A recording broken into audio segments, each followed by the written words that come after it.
नमस्कार, जी न्यूज देख रहे हैं आप। मैं हूं अदिति अवस्थी।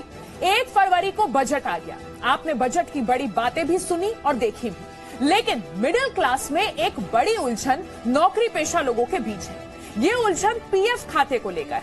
खबर है कि पीएफ खाते में 2.5 लाख सालाना से ज्यादा जमा पैसे के ब्याज पर टैक्स लगेगा। लेकिन इस नए नियम में और भी कई उलझने हैं, तो आपको दिखाते हैं क्या है नया नियम और आपकी जेब पर इसका सीधा असर क्या हो सकता है।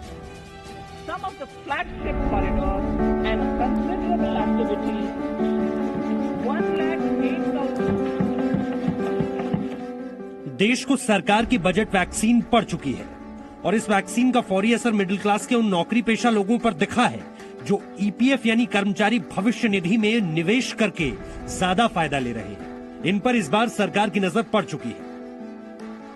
वित्त मंत्री ने बजट भाषण में जो कहा है उसका मतलब है कि टैक्स छूट को वाजिब बनाने के लिए अधिक आमदनी वाले कर्मचारियों की टैक्स छूट पर पाबंदी लगाने का प्रस्ताव है। इसमें विभिन्न पीएफ खातों में सालाना 2.5 लाख रुपए से अधिक के कर्मचारी योगदान पर मिलने वाले ब्याज पर टैक्स छूट नहीं मिलेगी। ये नियम 1 अप्रैल 2021 से लागू होगा। मिडिल क्लास लोगों की पीएफ खाते वाली बचत के फायदे को टैक्स के दायरे में लाया गया तो विपक्षी दलों ने सरकार पर सवाल उठा दिया। कितना भी आपका प्रोविडेंट फंड पे आपका इंटरेस्ट आता हो, उसके ऊपर टैक्स नहीं था, इसमें टैक्स आपने डाल दिया। हालांकि बजट में सरकार के इस ऐलान का फौरी मतलब था कि इसका असर 2 लाख महीने से कम की सैलरी पाने वालों पर नहीं होगा। This fund is actually for the welfare of the workers, no doubt. And workers are not going to be affected by it because anyone who earns less than 2 lakhs per month will still be paying his 12% without a hitch. वित्त मंत्री के बयान का मतलब समझने के लिए आप इन आंकड़ों को देखिए। अगर कोई कर्मचारी ईपीएफ में 2.5 लाख रुपए सालाना का योगदान करता है, मतलब वो हर महीने करीब 20,833 रुपए जमा कर रहा है और ईपीएफ में जमा हो रही ये रकम बेसिक सैलरी का 12% होती है। इस हिसाब से उस कर्मचारी की बेसिक सैलरी हर महीने 1,73,000 रुपए होनी चाहिए। मतलब मिडिल क्लास नौकरी पेशा लोगों में ऐसी तादाद बेहद कम लोगों की होगी जो एम्प्लॉयज प्रोविडेंट फंड के ग्राहक हैं और इनकी तनख्वाह करीब 2.25 लाख रुपए महीना हो। सरकार कहती है कि ऐसे कर्मचारियों की तादाद 1% यानी करीब 6 लाख ही है। लेकिन ऐसे लोगों को भी अगर नए नियम के हिसाब से टैक्स देना पड़े तो उसका क्या हिसाब होगा, ये समझिए।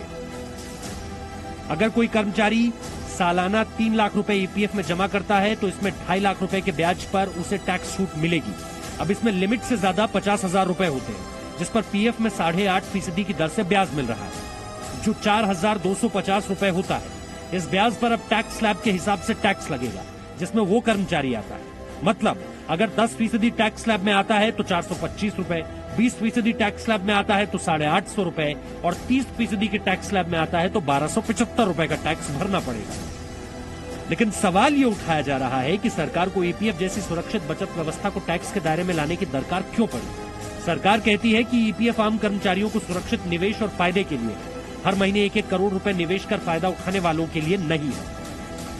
Big ticket money which comes into it because it has tax benefit and also assured about 8% return. You find huge amounts, some to the extent of 1 crore also being put into this each month. For somebody who puts 1 crore into this fund each month, what should be his salary? So for him to give both tax concession and also an assured 8% return, we thought is probably not comparable with an employee with about 2 lakhs who puts that money, gets tax concession and also gets 8% return. इधर नौकरी पेशा लोगों की फिर भी शिकायत यह है कि भारत की आबादी में सिर्फ 1.5% लोग टैक्स देते हैं। उनमें भी नौकरी पेशा यानी ईपीएफ के ग्राहकों की तादाद सबसे ज्यादा है और अब उन्हीं की बचत पर सरकार टैक्स लगा रही है। सीधा मतलब यह है कि सरकार नियम कानूनों और योजनाओं का फायदा उन्हीं लोगों तक पहुंचाना चाहती है जिनके लिए वो नियम कानून या योजनाएं बनाई गई है। इसी तरह पीएफ में निवेश का उच्चतम ब्याज और टैक्स छूट का दोहरा गैर वाजिब फायदा उठा रहे लोगों पर सरकार ने एक तरह से चाबुक चलाया है। ब्यूरो रिपोर्ट, जी न्यूज। और ईपीएफ को लेकर हमने कुछ सवाल अर्थशास्त्री नीरज भगत से भी पूछे, जिसमें इसकी गणना से लेकर इसके निवेश तक कई बातों के जवाब हमें मिले। आप भी उनकी बात सुनिए। मिडिल क्लास में एम्प्लॉयर और एम्प्लॉई दोनों प्रोविडेंट फंड में कंट्रीब्यूशन करते हैं। अभी क्या होता है कि अगर एम्प्लॉई कंट्रीब्यूट करता है तो उसको क्या होगा कि 8.5% का इंटरेस्ट मिलता है और वो टैक्स फ्री भी होता है। अब क्या होता है कि जो एम्प्लॉइज जो हायर सैलरी ब्रैकेट में हैं वो ज्यादा पोर्शन वीपीएफ में कंट्रीब्यूट करते हैं ताकि उनको 8.5% का इंटरेस्ट मिले। अब देखिए कोई भी गवर्नमेंट स्कीम होगी, चाहे बैंक डिपॉजिट लीजिए, पोस्ट ऑफिस की डिपॉजिट लीजिए, हर एक में 5 से 7% का इंटरेस्ट आता है और वो भी टैक्सेबल होता है। अब ईपीएफ में जो इंटरेस्ट होता है 8.5% है और बहुत अट्रैक्टिव है और वो टैक्स फ्री भी है। अभी गवर्नमेंट इस बजट में एक प्रपोजल लेकर आई है जिसमें 1 अप्रैल 2021 से उसके बाद जो भी कंट्रीब्यूशन होंगी एम्प्लॉय की तरफ से, उस कंट्रीब्यूशन में अगर 2.5 लाख से ऊपर की कंट्रीब्यूशन होगी तो उसमें जो इंटरेस्ट मिलेगा वो टैक्सेबल होगा। तो अभी जो एग्जेम्पशन मिलेगी वो 2.5 लाख का जो डिपॉजिट कंट्रीब्यूशन होगी उसी के ऊपर एग्जेम्पशन मिलेगी, उससे ऊपर जो भी इंटरेस्ट होगा वो टैक्सेबल हो जाएगा। और अब आपको बताते हैं आम बजट के बाद ऑटो सेक्टर के लिए कैसे आ सकते हैं अच्छे दिन। आम बजट में सरकार ने नई स्क्रैप पॉलिसी का ऐलान किया, जिसके मुताबिक अब 15 साल पुराने कमर्शियल और 20 साल पुराने निजी वाहन स्क्रैप किए जाएंगे। इस पॉलिसी के बाद नए वाहनों की खरीदारी से ऑटो सेक्टर को बड़ा फायदा होने की उम्मीद है।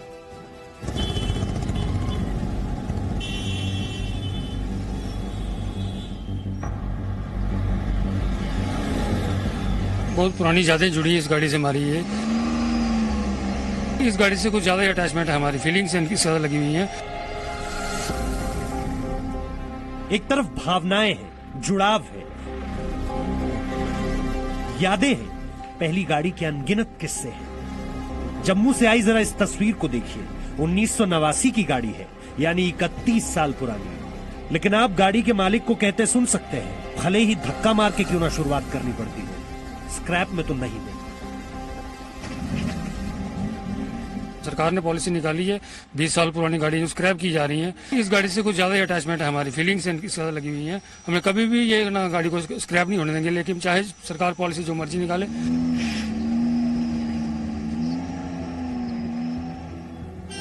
देश के अन्य हिस्सों से भी हमने लोगों से जानना चाहा कि वो इस नई नीति को कैसे देख रहे हैं। उनसे भी जान लीजिए वो क्या कह रहे हैं। भारत में ये पॉलिसी मुझे नहीं लगता है कि सक्सेस होगी, क्योंकि काफी टाइम से ये चला आ रहा है जब हम कोई भी नई गाड़ी खरीदते हैं तो आरसी पे फिटनेस मेंशन होके आती है कि भैया 15 साल इसकी मैक्सिमम लाइफ तय कर दी जाती है। सरकार को नियम लागू करना चाहिए कि आप एक पॉल्यूशन सर्टिफिकेट जारी करें कि भैया अगर ये गाड़ी पॉल्यूशन नहीं फैला रही है तो उसको एक आपको वैलिडिटी बढ़ा देनी चाहिए। एक तरफ लोगों के इमोशंस का सैलाब है, यानी आम लोगों की अपनी पहली गाड़ी के साथ जुड़ी सारी यादें, तो दूसरी तरफ अर्थव्यवस्था है, यानी कैसे इस बदलाव से ऑटोमोबाइल सेक्टर में बढ़ोतरी होगी, नई नौकरियों के अवसर आएंगे, पर्यावरण पर इसका सीधा असर है, आने वाली पीढ़ी को देने के लिए बेहतर कल की बातें हैं। और इस वक्त पर सबसे जरूरी जीडीपी पर ऑटोमोबाइल सेक्टर का सीधा सीधा असर।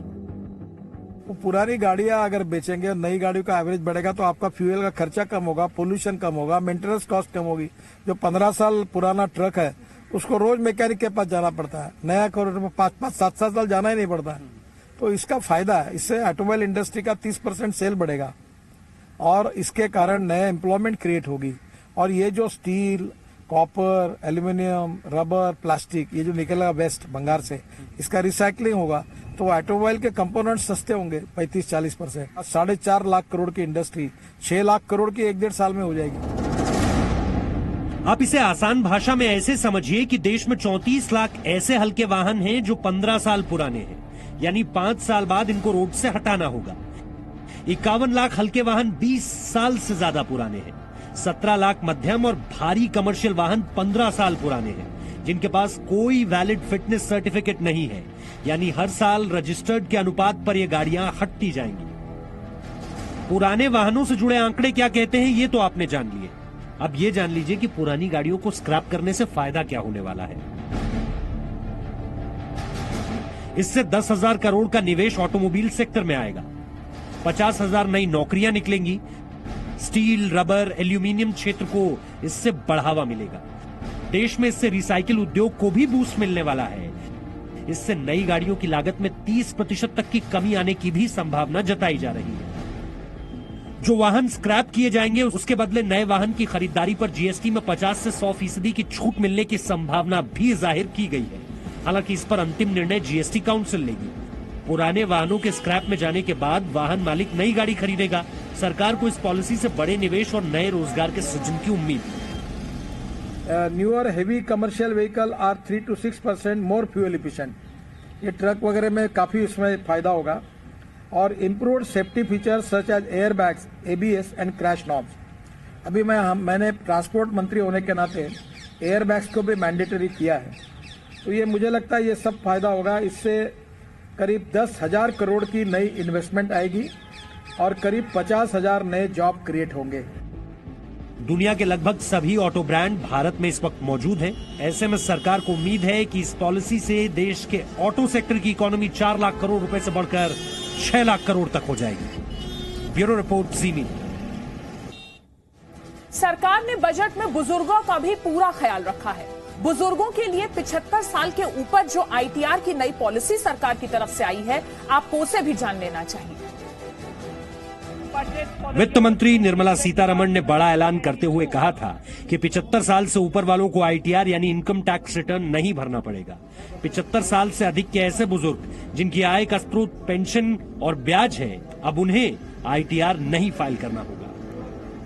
हमारा पेंशन का एक रिकॉर्ड बैंक में रहता है, कोई एक्स्ट्रा इनकम वगैरह कुछ होती भी है और खाते में जाती है, तो अब गवर्नमेंट को अपने आप ही मालूम पड़ जाता है।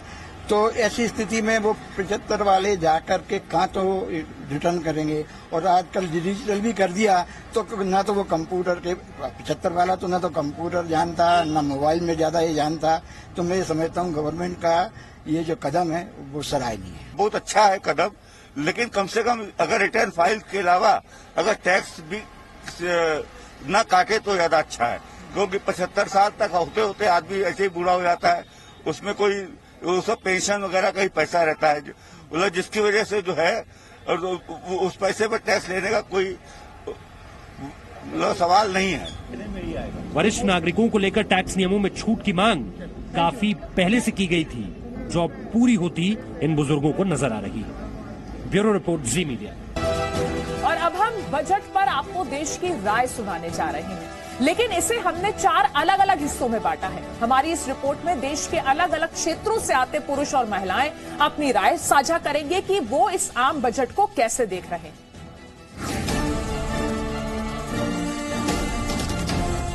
ये जो बजट आया है ये किसानों के लिए हितकर है, बहुत अच्छा बजट है।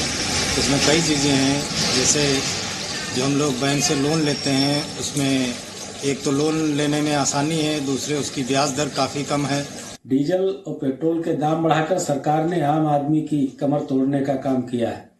जब डीजल के दाम बढ़ेंगे तो फसल उत्पादन की लागत बढ़ेगी, किसान की आय घटेगी और माल भाड़ा बढ़ने से महंगाई बढ़ेगी। किसानों का जो बजट आया है वो बहुत ही सुंदर और अच्छा है। किसानों के लिए सरकार निरंतर कार्य कर रही है। वो जो बैंकों से ऋण मिल रहा है उसमें 4% ब्याज पर, मिनिमम ब्याज पर पैसा दे रही है और बहुत ही आसानी से मिल जाता है। किसानों की आय निरंतर जो है दोगुनी हो रही है। किसानों के हालात सुधर रहे हैं। पहले जो था गाँव में जाओ, अपने घरों में जाओ तो कच्ची दीवारें थी, आज पक्की दीवारें खड़ी हुई हैं। नाली खड़ंजा की भी व्यवस्था की जा रही है। सरकार किसानों के लिए बहुत कुछ कर रही है और उनकी आय निरंतर इससे सुधरेगी। कोरोना के बाद जो हमारे देश का ये बजट है, बहुत से युवाओं को जो इनका कोरोना काल में नौकरी से हाथ गंवाना पड़ गया था, हम लोग सोचे कि इस बजट में युवाओं के लिए एक रोजगार का बहुत अच्छा अवसर लेके आएगी सरकार, जो अभी तक देखा जाए तो नहीं रहा। ये बजट पूरी तरह से फेल है युवाओं एवं छात्रों की। इसमें किसी भी प्रकार की कोई व्यवस्था नहीं दिख रही है।